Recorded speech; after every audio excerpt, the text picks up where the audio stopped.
Ay, Diyos mio, Marimar, grabe talaga tong anak ko. Pero ay siya, hali muna kayo at kain tayo. Mananghalian muna at ito nga ang ulam namin for today's video. Prinitong tulingan at tinulang manok. Ay, milyonarya, napakaraming ulam. Charis. Pero bago nga kami kumain ay meron ngang dumating na parcel. What's that? It's a walkie-talkie. Are you sure it's someone talking? Yay! Excited masyado? Yes, yes, yes, yes, yes! Close your eyes. 1, 2, 3,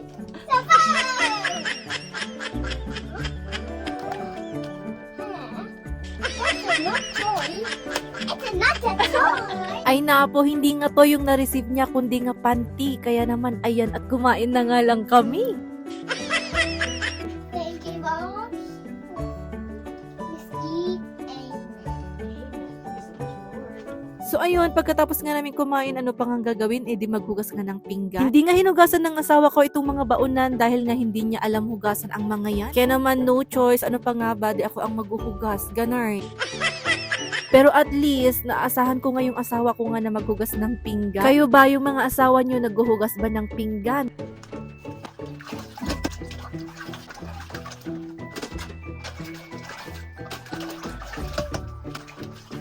Kaya naman thankful nga ako sa asawa ko dahil nga naasahan ko sa paghuhugas ng pinggan, sa pagluluto, pera lang talaga sa mga baunan. Pero goods na ako doon dahil nababawasan nga yung aking mga gawain, di ba? At ito, dinamay ko na nga rin itong mga pinagkainan namin ni Arky Dandan. At sinunod ko na nga rin itong mga bote ni Arky Dandan, o di ba? Anli hugas for today's video.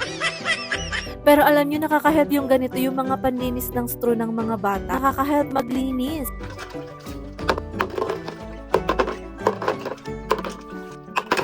So ayan, ganyan. Tapos steam lang para nga safe yung mga bote ng mga bata. Ganarn. At mabuti na lang at meron ng steamer ngayon kasi noon kailangan mo pang magpainit ng tubig. So yun na nga, syempre pagkatapos maghugas ng pinggan, diretso kuskus na yan dahil tingnan naman, nangingitim na naman ang aming lababo. At ito nga yung aking gagamitin, yung toilet cleaner na meron ng ngang scent. Toilet cleaner nga ito pero pwede naman sa mga tiles. Kaya ayan, gamitin ko na lang dito sa aming lababo dahil meron din itong 99% antibacterial, o diba? At dahil hindi nga ito mabaho, ayan, kinuskus ko na rin agad-agad. No need na to babad-babad, ganun. Pero kung gusto mo namang ibabad yan, pwede rin naman. Pero dahil nga lemon scent naman yan, mabango, hindi na ako nagdalawang isip. Kinuskus ko na agad-agad. At ito na nga yung kinalabasan, Mima. Satisfying na naman ang paglilinis, ganun. Nakaka-milyonarya na naman siya.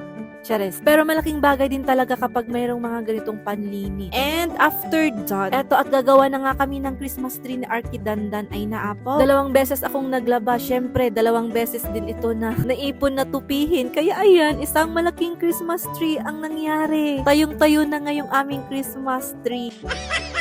Naway nakatayo na rin ang inyong mga Christmas tree. Charis.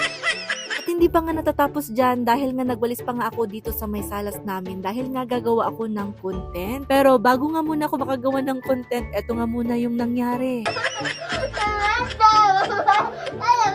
Hay nako, ang lala na rin talaga ng kakulitan nitong anak ko at nangahawak na nga rin ng puwet. O siya, hanggang dito na nga lang muna for our today's video. Thanks for watching. Thank you so much, Lord.